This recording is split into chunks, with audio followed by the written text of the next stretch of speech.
يا أيها الناس اتقوا ربكم الذي خلقكم من نفس واحدة وخلق منها زوجها وبث منهما رجالا كثيرا ونساء واتقوا الله الذي تساءلون به والأرحام إن الله كان عليكم رقيبا يا أيها الذين آمنوا اتقوا الله حق تقاته ولا تموتن إلا وأنتم مسلمون يا أيها الذين آمنوا اتقوا الله وقولوا قولا سديدا يصلح لكم أعمالكم ويغفر لكم ذنوبكم ومن يطع الله ورسوله فقد فاز فوزا عظيما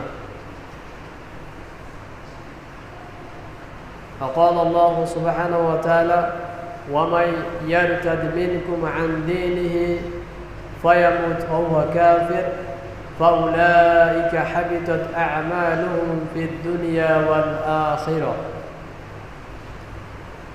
মহান আল্লাহ সুবহানাহু ওয়া তাআলার নিমিত্তে সমস্ত প্রশংসা জ্ঞাপন করি, যিনি আমাদেরকে তার অশেষ দয়াতে অশেষ করুণাতে তার ঘরে একত্রিত করেছেন। এই জন্য বলি আলহামদুলিল্লাহ। অতঃপর আমাদের শেষ নবী শ্রেষ্ঠ নেতা রাসূলুল্লাহ সাল্লাল্লাহু আলাইহি ওয়াসাল্লামের প্রতি আল্লাহ সুবহানাহু ওয়া তাআলার পক্ষ থেকে অসংখ্য দরুদ ও শান্তি বিবর্ষিত হোক। আল্লাহুম্মা সাল্লি আলাইহি আল্লাহুম্মা বারিক আলাইহি। মহান আল্লাহ রাব্বুল আলামিনের পক্ষ থেকে তার বান্দার প্রতি যতগুলো দয়া যতগুলো অনুগ্রহ রয়েছে, তার একটি অত্যন্ত দামি অনুগ্রহ হলো হেদায়াত। এই হেদায়াত সকলেই চাইলে পায় না। আল্লাহ রাব্বুল আলামিন যতক্ষণ না তাকে হেদায়াত প্রদান করেন, এবং এই হেদায়াতকে গ্রহণ করার পরে পৃথিবীতে সবচেয়ে কঠিন কাজ হলো হেদায়াতকে ধরে রেখে দেওয়া মরণ পর্যন্ত। এটা অত্যন্ত কঠিন কাজ, এবং হেদায়াত গ্রহণের পরে যারা হেদায়াতকে ধরে রাখতে পারে, যারা মরণ পর্যন্ত তার হেদায়াতের উপরে টিকে থাকতে পারে, প্রকৃত সফলকাম ব্যক্তি হলেন তারা। আর হেদায়াত যে ব্যক্তির মধ্যে নেই, হেদায়াতের উপরে যে ব্যক্তি চলে না, যে ব্যক্তি হেদায়াতকে পায় না, সেই ব্যক্তি পৃথিবীর সবচেয়ে দুর্ভাগ্য ব্যক্তি, সবচেয়ে নিকৃষ্ট ব্যক্তি, এবং এই ব্যক্তির দুনিয়াও বেকার, দুনিয়াও তার ক্ষতিগ্রস্ত, এবং পরকালও সেই ব্যক্তি ক্ষতির মধ্যে। পৃথিবীতে আল্লাহ রাব্বুল আলামিন যত যা কিছু বান্দাকে দিয়েছেন, সব কিছুর একটা পরীক্ষা করার জন্য আল্লাহ তাআলা দিয়েছেন। আর সেই পরীক্ষাটা হচ্ছে বান্দা হেদায়েতের উপরে থাকে কিনা, হেদায়েতকে ধরে রাখে কিনা, হেদায়েত অনুযায়ী বান্দা চলে কিনা। এটা হচ্ছে আল্লাহ রাব্বুল আলামিনের মূল পরীক্ষা। যেমন আল্লাহ তাআলা মুসা আলাইহিস সালামকে তিনি বললেন যে একদিন মুসা আলাইহিস সালাম তিনি আল্লাহ রাব্বুল আলামিনের নিকটে দোয়া করছেন যে আল্লাহ, তুমি আমাকে এমন একটা কালেমা শেখাও যেটার মাধ্যমে আমি সবসময় তোমাকে স্মরণ করব। তখন আল্লাহ রাব্বুল আলামিন মুসা আলাইহিস সালামকে বলছেন, মুসা তুমি বলো লা ইলাহা ইল্লাল্লাহ। তো এ কথা যখন বললেন, মুসা আলাইহিস সালাম বিষয়টা অত্যন্ত ছোট করে দেখলেন, আর তিনি বলছেন আল্লাহ, যে আপনি আমাকে বাক্যটা শেখালেন বা যে বাক্য আপনি আমাকে বললেন, এ বাক্য তো আপনার সব বান্দাই বলে, এটা আবার খাস কি? আপনার পৃথিবীতে যত বান্দা আছে, যারা ইমানদার বান্দা, তারা সকলেই তো এ বাক্য বলে আমভাবে। আমি আপনাকে বলছি, আপনি আমাকে খাস করে এমন কিছু বাক্য শিক্ষা দেন যেটা আমি পাঠ করে আপনাকে স্মরণ করব। আর আপনি আমাকে বলছেন যে মুসা তুমি বলো লা ইলাহা ইল্লাল্লাহ, এটা কেমন হলো? তখন আল্লাহ রাব্বুল আলামিন তিনি বলছেন, মুসা তুমি লা ইলাহা ইল্লাল্লাহকে খুব ছোট মনে করছো কি? যদি 7 আসমান এবং 7 জমিনকে এক পাল্লায় রাখা হয়, আর লা ইলাহা ইল্লাল্লাহকে যদি এক পাল্লায় রাখা হয়, তো লা ইলাহা ইল্লাল্লাহর যে পাল্লা সেটা ভারী থাকবে 7 আসমান এবং জমিনের চাইতে। তাহলে এটা হচ্ছে হেদায়েতের বাক্য মাত্র। এই বাক্যের যদি এত দাম হয়, এই বাক্যের গুরুত্ব যদি এত হয় যে পুরো 7 আসমান এবং 7 জমিনকে যদি এক পাল্লায় রেখে দেওয়া হয়, আর লা ইলাহা ইল্লাল্লাহ বাক্যকে যদি শুধু এক পাল্লায় রেখে দেওয়া হয়, তারপরেও লা ইলাহা ইল্লাল্লাহর বাক্য 7 আসমান এবং 7 জমিনের চেয়ে মর্যাদায় অধিক ভারী হবে। এটা কি? এটা শুধু লা ইলাহা ইল্লাল্লাহর বাক্য। এই বাক্যর যদি এত ভারত্ব থাকে, বাক্যর যদি এত মর্যাদা হয়, তাহলে এই বাক্য যারা তাদের জীবনে ধারণ করেছে, এই বাক্য যারা গ্রহণ করেছে এবং এই বাক্যকে গ্রহণ করে যারা তার উপরে টিকে থেকেছে, তারা আল্লাহর নিকটে কতটা দামি হতে পারে। 7 আসমান 7 জমিন সব কিছু একদিকে যদি রাখা হয়, আর এই ব্যক্তির জীবন যদি একদিকে রাখা হয়, তো এটা হচ্ছে ভারী। বাক্যর যদি এত ভারত্ব থাকে, তাহলে ওই ব্যক্তি যদি এই দিনের ওপরে চলে, এই বাক্যকে গ্রহণ করে তার উপরে চলাফেরা করে, তাহলে সেই ব্যক্তির জীবনটা কত দামি হতে পারে আর কত মর্যাদাবান হতে পারে, যেটা মানুষকে বলে বোঝানো যাবে। এই জন্য পৃথিবীতে যত রাস্তা, আল্লাহ রাব্বুল আলামিনের যত নিয়ামত, যত করুণা, যত দয়া রয়েছে বান্দার প্রতি, তার মধ্যে একটা বড় রহমত, দয়া হচ্ছে হেদায়েতকে গ্রহণ করে তার উপরে চলাফেরা করা। রাসূলুল্লাহ সাল্লাল্লাহু আলাইহি ওয়াসাল্লামের নিজের চাচা মারা যাবে অবস্থা, আল্লাহ নবী সাল্লাল্লাহু আলাইহি ওয়াসাল্লাম তার মাথার কাছে গিয়ে বলছে, চাচা তুমি একবার অন্তত বলো লা ইলাহা ইল্লাল্লাহ, কিয়ামতের মাঠে আমি তোমার হয়ে আল্লাহর সঙ্গে কথা বলবো। তুমি তো বলতে পারতেন। আবু তালেব তো বলতে পারতো, কিন্তু আবু তালেব বলতে পারেননি। কেন? সবার ভাগ্যে বাক্য জোটে না। কেন জোটে না? এই জন্য জোটে না যে সেই ব্যক্তি এই বাক্য গ্রহণ করার জন্য নিজে থেকে প্রস্তুত নয়। এক তো আল্লাহ তাকে হেদায়েত দিবেন না, কেন দিবেন না? এর জন্য দায়ী কে? এর জন্য দায়ী ওই ব্যক্তি, সে গ্রহণ করতে প্রস্তুত নয়। তো আল্লাহ নবী সাল্লাল্লাহু আলাইহি ওয়াসাল্লাম বারবার বললেন, আল্লাহ তাআলা কোরআনে আয়াত নাযিল করলেন কি? ইন্নাকা লা তাহদি মান আহবাবতা, মুহাম্মদ আপনি যাকে চান তাকে আপনি হেদায়েত দিতে পারেন না। ওয়ালাকিন্নাল্লাহা ইয়াহদি মান ইয়াশা, আল্লাহ যাকে চায় মূলত তাকেই হেদায়েত প্রদান করা হয়। তাহলে হেদায়েত আল্লাহ যাকে চান তাকে দেয়। তাহলে আমরা যারা হেদায়েত গ্রহণ করতে পেরেছি, আমরা যারা হেদায়েতকে পেয়েছি, আমরা যারা হেদায়েত আমাদের জীবনে ধারণ করতে পেরেছি, বিশেষ করে যারা অমুসলিম পরিবারে জন্মগ্রহণ না করে জন্মসূত্রে আমরা লা ইলাহা ইল্লাল্লাহর দাবিদার, জন্মসূত্রে আমরা লা ইলাহা ইল্লাল্লাহ গ্রহণকারী, জন্মসূত্রে আমরা লা ইলাহা ইল্লাল্লাহর অনুসারী যদি আমরা প্রমাণ বলে থাকি, তাহলে আমাদের চেয়ে ভাগ্যবান আর দুনিয়াতে কেউ নেই। আমাদের চেয়ে সৌভাগ্যবান দুনিয়াতে আর কেউ নেই। কেন? এই বাক্যের এত দাম। যে ব্যক্তি এই বাক্যকে গ্রহণ করেছে, যে ব্যক্তি এই বাক্যকে ধারণ করেছে, তার ইহকালও সুখময় এবং সেই ব্যক্তির পরকালও সুখময়। তাহলে হেদায়েতটা আল্লাহ তাআলা যাকে চান তাকে আল্লাহ দেন, যাকে আল্লাহ দেন না সেই ব্যক্তি পায় না। তার মানে এটা সব ব্যক্তি পাবে এমন কথা নয়। যে ব্যক্তি পাবে সেই ব্যক্তির উপরে আল্লাহর মহা দয়া, আর যে ব্যক্তি পায় না সেই ব্যক্তি এই লা ইলাহা ইল্লাল্লাহ গ্রহণ করা বা হেদায়েত পাওয়ার অযোগ্য ব্যক্তি। কারা অযোগ্য? আবু জাহেল, আবু লাহাব। রাসূলুল্লাহ সাল্লাল্লাহু আলাইহি ওয়াসাল্লাম তিনি 10 বছর 13 বছর ধরে মক্কায় দাওয়াত দিলেন। মক্কায় কত মানুষ ইসলাম গ্রহণ করলেন। ইসলাম গ্রহণ করার কারণে তাদেরকে মেরে হত্যা করা হয়েছে, তাদেরকে পিঠের চামড়া তুলে নেওয়া হয়েছে, তাদেরকে আগুনে সেদ্ধ করা হয়েছে, তারপরে তারা ঈমান ছাড়েনি। কোন সময়ের মধ্যে? এই 13 বছরের মধ্যে। যেমন ইসলামে সবচেয়ে প্রথম যারা শহীদ হয়েছে সে হচ্ছে আম্মার রাদিয়াল্লাহু আনহুর পিতা বা মাতা। আম্মার রাদিয়াল্লাহু আনহুর পিতার নাম হচ্ছে ইয়াসার আর মার নাম হচ্ছে সুমাইয়া। ইয়াসার ইনি যখন ইসলাম গ্রহণ করেন, তো আম্মার বলছেন আমার চোখের সামনে আমার পিতাকে হত্যা করা হয়েছে। হেদায়েত ছিল কপালে, কিন্তু হেদায়েত ত্যাগ করেনি, লা ইলাহা ইল্লাল্লাহ ত্যাগ করেনি। অপরদিকে সুমাইয়া রাদিয়াল্লাহু আনহার শাস্তি কিভাবে দিচ্ছে? তো বলছে ওনার শাস্তি এইভাবে দেওয়া হয়েছে, তার 2টা পাকে বাঁধা হয়েছে দুদিকে 2টো উটের সঙ্গে, অতঃপর 2টো উটকে হাঁকানো হলো, তাড়া দেওয়া হলো, 2টো উট দুদিকে ছুটে চলে গেল। তাহলে সেই মানুষটার কি হলো? তো বলছে 2 টুকরো হয়ে গেল। এটা আম্মার রাদিয়াল্লাহু তিনি বলছেন যে আমার মাকে এইভাবে শহীদ করা হয়েছে। তারা কি লা ইলাহা ইল্লাল্লাহ বাক্য ছেড়েছে? না। কেন ছাড়েনি? তাদের কাছে লা ইলাহা ইল্লাল্লাহর বাক্যের দাম জীবনের চেয়েও বেশি। লা ইলাহা ইল্লাল্লাহর বাক্যের দাম জীবনের চেয়েও বেশি। একজন মহিলার দুদিকে পাকে ফেড়ে দেওয়া হচ্ছে এবং তাকে 2 টুকরো করে দেওয়া হচ্ছে। কিসের কারণে? শুধু লা ইলাহা ইল্লাল্লাহ বাক্য গ্রহণ করার কারণে একই ময়দানে দাঁড়িয়ে আছে আবু জাহেল। কেন গ্রহণ করেনি? কারণ আবু জাহেল ইসলামের এত বিরোধিতা করেছে, ওর কপালে আল্লাহ তাআলা হেদায়েত রাখেনি, কারণে তার যোগ্যতা রাখে না। চোখের সামনে এরা ইসলাম গ্রহণ করেছে, চোখের সামনে এরা জীবন বিলিয়ে দিচ্ছে, তবু তারা লা ইলাহা ইল্লাল্লাহ বাক্যকে পরিত্যাগ করছে না। হেদায়েতের রাস্তা তারা পরিত্যাগ করতে রাজি নয়, এবং যারা শাস্তি দিচ্ছে তারা চোখের সামনে এটা প্রত্যক্ষ করছে, তারপরে তারা ঈমান আনেনি। কারণ এটা দুটো পার্থক্য। তারা ইসলাম কেন গ্রহণ করেনি, কেন তারা ঈমান আনেনি, তার বড় প্রমাণ হলো তারা এই হেদায়েত গ্রহণ করতে প্রস্তুত নয়। বেলাল রাদিয়াল্লাহু আনহুর ঘটনা আমরা সকলেই জানি। বেলাল রাদিয়াল্লাহু আনহুকে বর্ম পরানো হয়েছে, লোহার বর্ম, লোহার কাপড়, যেটাকে বলা হয় যুদ্ধের পোশাক।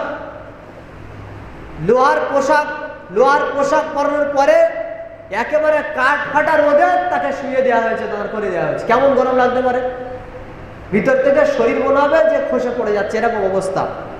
কিসের জন্যে? লা ইলাহা ইল্লাল্লাহ বাক্যকে গ্রহণ করার কারণে। তারা কি ইসলাম ত্যাগ করেছে? ত্যাগ করেনি। কেন ত্যাগ করেনি? তাদের কাছে জীবনের চেয়েও বেশি দাম হচ্ছে লা ইলাহা ইল্লাল্লাহ বাক্যটা। খাব্বাব রাদিয়াল্লাহু আনহুর বিষয় এসছে যে খাব্বাব এমন শাস্তি দেওয়া হয়েছে, নিচে অঙ্গারের ওপরে তাকে শুইয়ে দেওয়া হয়েছে। অঙ্গারের ওপরে যখন শুইয়ে দেওয়া হচ্ছে তখন শরীরের চামড়া পুড়ে গোস্ত গলে ওই আগুনের উপরে পড়ার কারণে আগুন নিভে গেছে। তারপরও লা ইলাহা ইল্লাল্লাহ পরিত্যাগ করেনি। কেন? একজন ব্যক্তিকে যদি এমন আযাব দেওয়া হয়, সে কি অনুভব করতে পারে? যে একজন ব্যক্তিকে এমন আগুন দিয়ে পোড়ানো হচ্ছে যে নিচে অঙ্গার রয়েছে, অথচ সেই ব্যক্তির শরীরের গোস্ত পড়ে একেবারে তরল হয়ে তার উপরে পড়ার কারণে আগুন লেগে যাচ্ছে, তবুও সেই ব্যক্তি একবারও বলছে না যে আমি মুহাম্মাদের দিনকে পরিত্যাগ করে লা ইলাহা ইল্লাল্লাহ পরিত্যাগ করে আমি জীবন বাঁচাতে রাজি আছি। একবার যদি বলতো তারা ছেড়ে দিত, কি না ছাড়তো সেটা আলাদা বিষয়, কিন্তু তারাই এই জীবনকে বাঁচানোর তাগিদে এই বাক্য পরিত্যাগ করেছে কি করেনি? কি এগুলো পরীক্ষা। অপরদিকে আবু লাহাব, রাসূলুল্লাহ সাল্লাল্লাহু আলাইহি ওয়াসাল্লাম যখন প্রকাশ্যে দাওয়াত দিচ্ছে, আবু লাহাব রাসূল সাল্লাল্লাহু আলাইহি ওয়াসাল্লামের বিরোধিতা করলো। কি তাব্বাল্লাকা সাইরাল ইয়াউম, তোমার পুরো জীবনটা ধ্বংস হয়ে যাবে, তোমার পুরো দিনটা অকল্যাণময় হোক। কেন? তুমি আমাদেরকে এই কারণে জড়ো করেছো যে লা ইলাহা ইল্লাল্লাহর বাক্য গ্রহণ করো আর তোমরা সফলকাম হয়ে যাও। একটা মাত্র বাক্য, এই একটা বাক্য সাহাবাদের নিকটে এতটা দামি ছিল যে তাদের জীবন চলে যাবে, তবু তারা এই বাক্য পরিত্যাগ করবে না। অথচ পবিত্র কোরআনে আল্লাহ রাব্বুল আলামিন তিনি বলছেন, তোমাদের জন্য আল্লাহ রাব্বুল আলামিন তিনি হালাল করেছেন ইন্নামা হাররামা আলাইকুমুল মাইতাতা ওয়াদ-দামা ওয়া লাহমাল খিনজির, 173 নম্বর আয়াত সূরা বাকারা। আল্লাহ তাআলা বলছেন তোমাদের জন্য আল্লাহ তাআলা হারাম করেছেন রক্ত, শুয়োরের গোশত আর আল্লাহ ছাড়া অন্যের নামে উৎসর্গিত বস্তু আল্লাহ হারাম করেছেন। ফামান ইসতুররা গায়রা বাগিন ওয়ালা আদিন ফালা ইসমা আলাইহি, তবে যদি কোনো ব্যক্তি অবাধ্য হয়, যদি কোনো ব্যক্তিকে বাধ্য করা হয়, তাহলে সেই ব্যক্তি যদি এটা খেয়ে ফেলে তাহলে আল্লাহ তাআলা তার উপরে কোনো পাপ লিখবেন না, তার কোনো গুনাহ নেই। অপর আয়াতে সূরা নাহলের 106 নম্বর আয়াতে আল্লাহ তাআলা বলছেন, যদি তোমাদের মধ্যে কোনো ব্যক্তি ঈমান আনয়নের পরে আবার কুফরি করে, তবে ওই ব্যক্তির অন্তর চায় না যে সেই ব্যক্তি কুফরি করবে, বরং তাকে কেউ বাধ্য করেছে, মৃত্যুর ভয় দেখিয়েছে, নইলে তাকে পিটার ভয় দেখানো হয়েছে, নইলে তাকে কোনো কঠিন শাস্তির ভয় দেখানো হয়েছে। এমত অবস্থায় ওই ব্যক্তি যদি ওই বাক্য পড়ে মুখে বলে, তাহলে আল্লাহ রাব্বুল আলামিন তাকে ধরবেন না। এই আয়াত যদি আল্লাহ তাআলা বলে থাকে, যদি কোনো ইমানদার ব্যক্তিকে কেউ বলে যে তুমি কুফরির কালাম পড়ো, নইলে তোমাকে হত্যা করা হবে, নইলে তোমাকে কঠিন শাস্তি দেওয়া হবে, এমত অবস্থায় ওই ব্যক্তি এই বাক্য পড়লে তার কোনো গুনাহ হবে না, এটা আল্লাহ বলছেন। এই আয়াতটাতে কি অনুমতি দেওয়া হচ্ছে? যে মৃত্যুর আশঙ্কা থাকলে, শাস্তির আশঙ্কা থাকলে, ঘোর বিপদে ফেলার কোনো চক্রান্ত থাকলে, এমত অবস্থায় তোমাকে যদি কুফরির কালাম কেউ বলায়, তবে তোমার অন্তর ইসলামের দিকে ধাবিত, তোমার অন্তর ইমানে অটল, তাহলে তুমি মৌখিকভাবে তাদের বাক্যকে বলতে পারো, তোমার কোনো গুনাহ হবে না। যেমন আমাদের সমাজে জয় শ্রীরাম যারা বলে বেড়ায়, যে কাউকে ধরে বলা হচ্ছে তুমি জয় শ্রীরাম বলো, নইলে তোমাকে পিঠে হত্যা করা হবে। এই মতাবস্থায় যদি কোনো ব্যক্তি বলে, তবে তার কোনো পাপ হবে না, এটা আল্লাহ বলছেন। কিন্তু সাহাবাদের দিকে যদি আমরা তাকাই, তারা এই বাক্য বলেছেন? বলেননি। কেন বলেননি? আল্লাহ তাআলা ছাড় দিয়েছেন, যদি তুমি বলো তো বলতে পারো, কিন্তু উত্তম ইমানের পরিচয় কি? জীবন চলে যাবে তুমি আমি এই বাক্য বলবো না। এটা হচ্ছে মানে ইমানের যে অবস্থান, ইমানের যে পরিপক্কতা, এটা তার প্রমাণ করে যে আমাকে কেটে ফেলে দিলেও, মেরে ফেলে দিলেও আমি এই বাক্য বলতে রাজি নই, আমি বলবো না এই বাক্য। এক সাহাবা মুসাইলামা কাযযাব যখন বললো আমি একজন নবী, আমাকে নবী বলে দাবি করো, তো সে সাহাবা বলছেন যে আমি এই বাক্য বলতে রাজি নয়, বরং নবী একজন, তিনি হচ্ছেন মুহাম্মদ সাল্লাল্লাহু আলাইহি ওয়াসাল্লাম। বারবার তাকে বলা হচ্ছে যে তুমি বলো যে মুহাম্মদ নয়, বরং আমি হচ্ছি নবী। তো উনি বলছেন যে না, আমি নবী বলে মানতে পারি না, নবী একজনই, তিনি হচ্ছেন মুহাম্মদ সাল্লাল্লাহু আলাইহি ওয়াসাল্লাম। তো ওই সাহাবাকে কি করা হলো? একটা করে অঙ্গ কাটা হলো, একটা করে অঙ্গ। হয়তো একবার বলা হলো লা ইলাহা ইল্লাল্লাহ বলো, তুমি বলো যে মুহাম্মদ নবী নয়, বরং মুসাইলামা কাযযাব হচ্ছে নবী, মুসাইলামা হচ্ছে নবী, একবার বলো। তুমি একবার করে না বলার কারণে তার একটা করে অঙ্গ কাটা হয়েছে, কান কাটা হয়েছে, নাক কাটা হয়েছে, হাত কাটা হয়েছে, পা কাটা হয়েছে। তারপরও তিনি বলছেন না যে আমি এই বাক্য স্বীকার করছি তুমি একজন নবী, না, স্বীকার করেননি। শেষে কি হলো? শেষে মৃত্যু হলো, শেষে তিনি নিহত হয়ে গেলেন, শহীদ হয়ে গেলেন। কিসের কারণে? ঈমানটাকে টিকিয়ে রাখার কারণে। কোন বাক্য? একটাই বাক্য, লা ইলাহা ইল্লাল্লাহ। এই বাক্য বলে যদি ধরে রাখতে পারো, তাহলে তোমার ঈমান চলে যাবে, তাহলে তোমার জীবন চলে যাবে। সাহাবায়ে কেরাম কিন্তু এই জায়গাতে কর্নারে আয়াতের যে আল্লাহ তাআলা সুবিধা দিয়েছেন, ওটাকে গ্রহণ না করে বরং ওনারা আরো বেশি ঈমানের দৃঢ়তা দেখিয়েছেন, ঈমানের যে পাওয়ার সেটাকে দেখিয়েছেন কি আমাদের জীবন চলে যাবে তবু আমরা লা ইলাহা ইল্লাল্লাহ পরিত্যাগ করব না। এটা হচ্ছে সেই পরিবেশ, এটা হচ্ছে সেই পরিবেশ। আবু যার গেফারি রাদিয়াল্লাহু আনহু তিনি বলছেন, সহিহ বুখারীর হাদিস, আবু যার গেফারি তিনি বলছেন, আমি যখন প্রথমে ইসলাম গ্রহণ করতে যাই, গেফার গোত্রের লোক আমি এখান থেকে গেলাম মক্কাতে, তখন মুহাম্মদ সাল্লাল্লাহু আলাইহি ওয়াসাল্লাম তিনি ইসলাম প্রচার করছেন সবেমাত্র। আমি আল্লাহর নবীর সঙ্গে সাক্ষাৎ করব, কিন্তু যদি কোনো ব্যক্তি জানতে পারে যে আমি নবী সাল্লাল্লাহু আলাইহি ওয়াসাল্লামের সঙ্গে সাক্ষাৎ করতে এসেছি, তাহলে আমার শাস্তি হতে পারে। এই ভয়ে আমি কাউকে না বলে ওই মক্কার যে কাবাঘর রয়েছে, এই কাবাঘরের কাছে গিয়ে আমি শুয়ে থাকলাম। এমত অবস্থায় সাক্ষাৎ করলেন আলী রাদিয়াল্লাহু আনহু। তিনি আমাকে বলছেন তুমি কোথায় যাবে? তো বলছে আমি এমন জায়গায় যাব, তবে আমি তার ঠিকানা এখনো খুঁজে পাইনি। কারণ উনি তখন বুঝতেন না যে আলী রাদিয়াল্লাহু আনহুকে যদি বলা যায়, আলী হয়তো যদি ফাঁস করে দেয় আমার কথাটা, তাহলে মানুষ আমাকে পিটিয়ে মেরে ফেলবে। তিনি ভয় বলেননি, আবু যার গেফারি রাদিয়াল্লাহু আনহু। এরপরে আলী রাদিয়াল্লাহু আনহু তিনি ওনার বাড়িতে একদিন নিয়ে গেলেন, খাওয়া দাওয়া করে আবার ফেরত দিলেন। পরের দিন দেখছেন একই অবস্থা, আবু যার গেফারি ওখানেই আছেন। কি ব্যাপার আবু যার গেফারি, এখনো তুমি কি তোমার ঠিকানা খুঁজে পাওনি? তো উনি বলছেন না, আমি ঠিকানা খুঁজে পাইনি। দ্বিতীয় দিন ওনার বাড়িতে নিয়ে যাওয়া হলো, তৃতীয় দিনে একই অবস্থা। এবার বলছেন তুমি কোথায় যাবে বলো? তো বলছে মুহাম্মদকে চেনো কি? হ্যাঁ। লোকটা কেমন? তো বলছে লোকটা ভালো, নিশ্চিত ভালো। উনি তোমাদেরকে কি বলে? তো বলছে উনি তো আল্লাহর নবী, আল্লাহ ওনার ওই নাজিল করেছেন। তো বলছে আমি তো ওনারই অনুসন্ধানে এসেছি, তুমি কি আমাকে নিয়ে যেতে পারবে? তো বলছে ঠিক আছে, তাহলে তোমাকে আমি নিয়ে যাবো। রাস্তা থেকে দুজনে যাওয়া যাই করছে আল্লাহ রাসূলের বাড়িতে।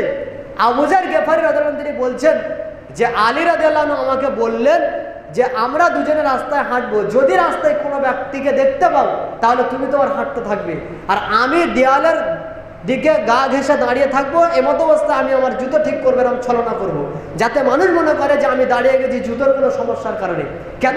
যদি কেউ বুঝতে পারে যে তুমি কোনো অন্য জায়গা থেকে এসেছো আর আমার সঙ্গে তুমি সাক্ষাৎ করছো, আমার সঙ্গে কথা বলছো, তাহলে মানুষ অনুসন্ধান করবে, দুজনের বিপদ।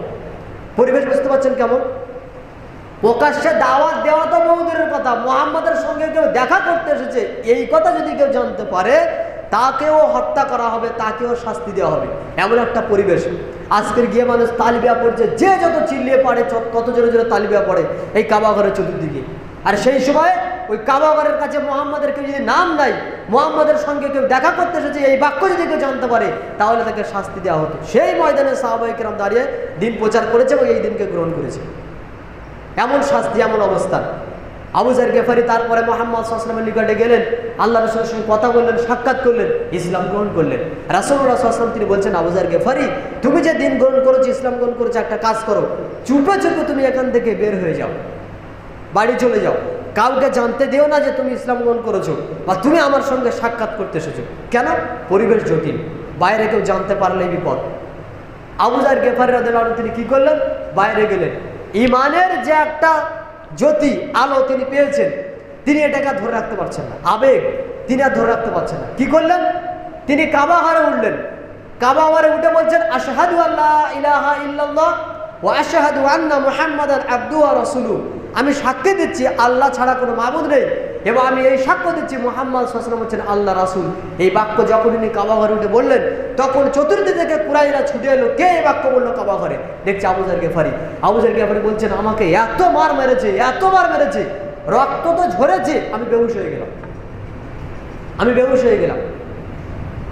তারপরে পরের দিন একই অবস্থা আবু যার গেফারি পরের দিন কাবা ঘরে গিয়ে আবার বলছেন, আশহাদু আল্লা ইলাহা ইল্লাল্লাহ ওয়া আশহাদু আন্না মুহাম্মাদার রাসূলুল্লাহ, আমি সাক্ষ্য দিচ্ছি আল্লাহ ব্যতীত কোনো সত্য মাবুদ নেই এবং মুহাম্মদ সাল্লাল্লাহু আলাইহি ওয়াসাল্লাম হচ্ছেন আল্লাহ রাসূল।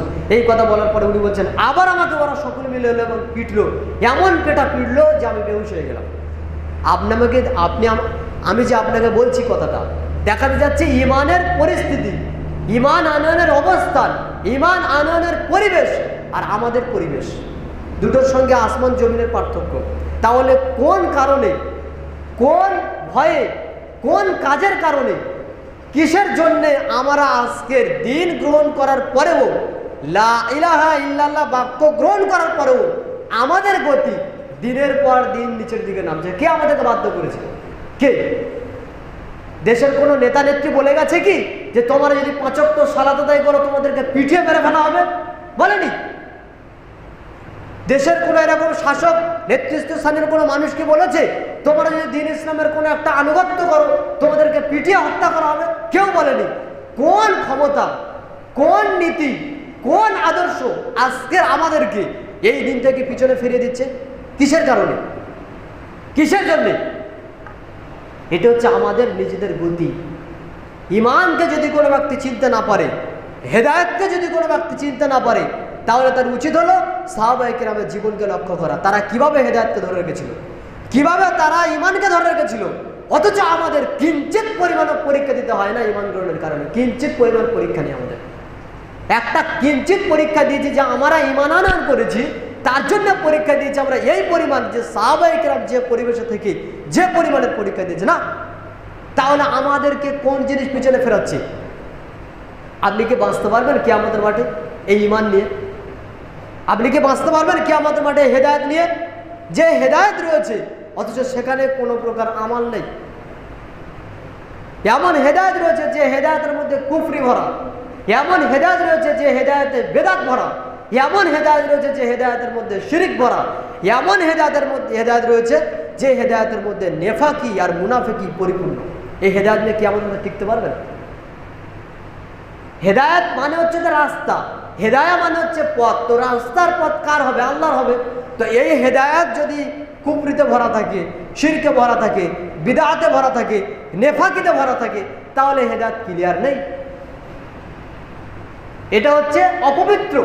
একে পবিত্র করতে গেলে কি করতে হবে? আমালে সালেহ করতে হবে, নেক আমল করতে হবে এবং নিজেকে বেশি বেশি করে অনুতপ্ত করতে হবে। আমরা যে কর্ম করি আমাদের ইমান আসলে সেই ইমান নেই। আস্তে আস্তে আমাদের ইমান হারিয়ে গেছে এবং আমরা আমালকে পরিত্যাগ করতে করতে করতে করতে এমন একটা পর্যায়ে পৌঁছে গেছি, আমাদের ইমান কোনোদিন আমাদেরকে কাঁদায় না, আমাদের ইমান কোনোদিন আমাদেরকে বলে না যে বান্দা তুমি যে আজকের সারাদিনে 1 ওয়াক্ত নামাজ পড়লে না, আল্লাহর কাছে মাথা নত করলে না, তুমি কি মুসলমান আছো? একবারও বলে না। ইমান কেন বলে না? ওই ইমানের পাওয়ার লেস হতে হতে হতে হতে এমন একটা পর্যায়ে পৌঁছে গেছে লেস আর নেই। পাওয়ারের একটা যে লেস থাকে, ক্ষমতা থাকে, সেটা আর নেই, শেষ। তাহলে আমরা যদি এইভাবে জীবনযাপন করি, এইভাবে যদি আমাদের একটা মরণ হঠাৎ করে চলে আসে, তো আমরা মারা যাওয়ার পরে কি করবো বলেন? কি করবো আমরা? মারা যাওয়ার পরে জিন্দেগি আমাদের কি হবে? আমরা কি ভাবি? আমরা কি কখনো চিন্তা করে দেখেছি?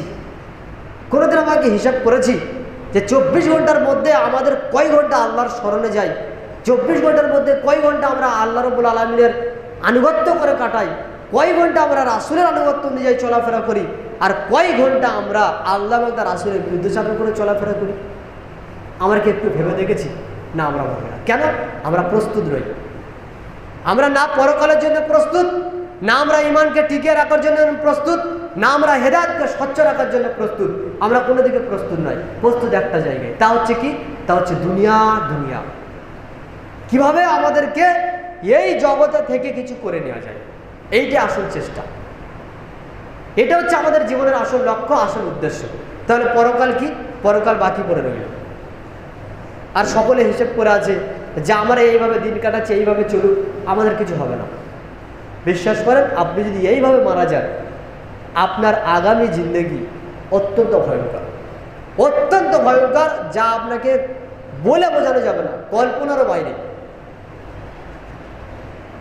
আমরা যারা দিনের রাস্তায় এসেছি, নতুন করে দিনের রাস্তায় প্রবেশ করেছি, আমরা আগে দিন জানতাম না, দিন বুঝতাম না।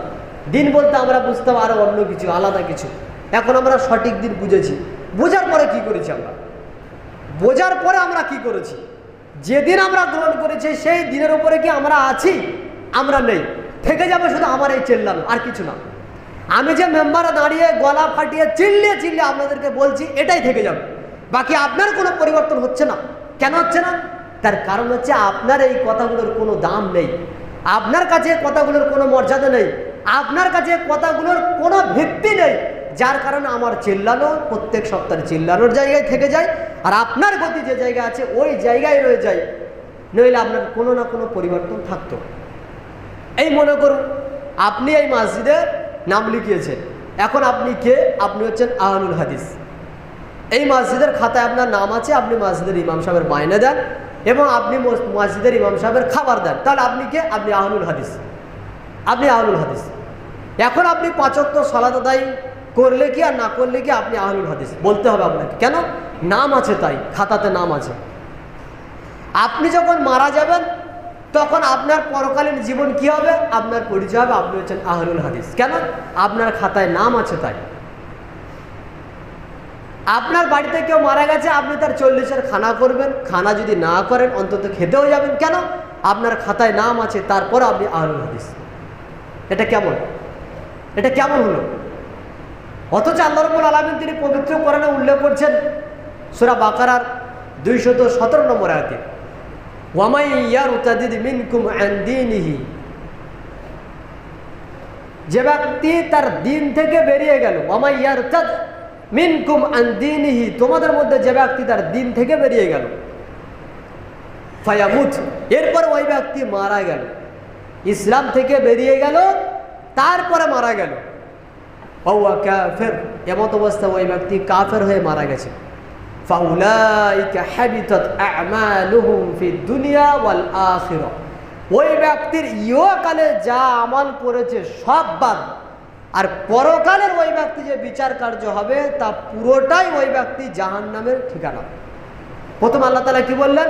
উলাইকা হাবিতাত আমালুহুম ফিদ দুনিয়া ওয়াল আখিরা, ওই ব্যক্তির ইহকালের আমল আর পরকালের আমল সব বাতিল। ইহকালের লস কি? ইহকালের লস হলো যদি কেউ ইসলাম থেকে বেরিয়ে যায়, তার লস হচ্ছে যে ওই ব্যক্তির যে আমল করেছিল, নামাজ পড়েছে, রোজা রেখেছে, যাকাত দিয়েছে, যত ধরনের ভালো কাজ ছিল সব বাতিল। যদি ওই ব্যক্তির আত্মীয় স্বজন মারা যায়, তার জায়গা যদি ওই ব্যক্তি পাবে না। যদি ওই ব্যক্তি মারা যায়, তার জানাজা হবে না। যদি ওই ব্যক্তি মারা যায়, তার মুসলিমদের কবরে কবর দেওয়া হবে না। যদি ওই ব্যক্তি মারা যায়, তাহলে তার কাফন দাপন হবে না। যদি ওই ব্যক্তি মারা যায়, ওই ব্যক্তিকে ভাগাড়ে ফেলে দিয়ে আসতে হবে, কোনো মুসলিমের কবরে তাকে ঠাঁই দেওয়া হবে না। এটা কি? দুনিয়ার লস, দুনিয়াবি লস। আর পরকালের লস কি? পরকালের লস হলো ওই ব্যক্তি যত আমল করেছে সব আমল বাতিল হওয়ার কারণে তার ঠিকানা হচ্ছে তাকে আল্লাহ তাআলা জাহান্নামে দিবেন, হুম ফিহা খালিদুন, আর জাহান্নামে চিরকাল থাকবে। কোন ব্যক্তি? যে ব্যক্তি ইসলাম গ্রহণ করে পরে আবার মুরতাদ হয়ে যায়। মুরতাদ মানে কি? মুরতাদ মানে ফিরে যাওয়া, ঘুরে যাওয়া, উল্টো রাস্তায় চলে যাওয়া। আগে কাফের ছিল, এখন কাফের হয়ে গেছে। আগে ইহুদি ছিল, এখন ইহুদি হয়ে গেছে। আগে অমুসলিম ছিল, এখন অমুসলিম হয়ে গেছে। তাহলে এই ব্যক্তির ঈমান আনয়ন আর কোনো কাজে আসলো না। আমি এখন আপনাকে আর বলবো না যে ঈমান চলে যায় কি কি কারণে, মানুষ কাফের হয়ে যায় কি কি কারণে, কেন এগুলো আপনার আমার জানা আছে।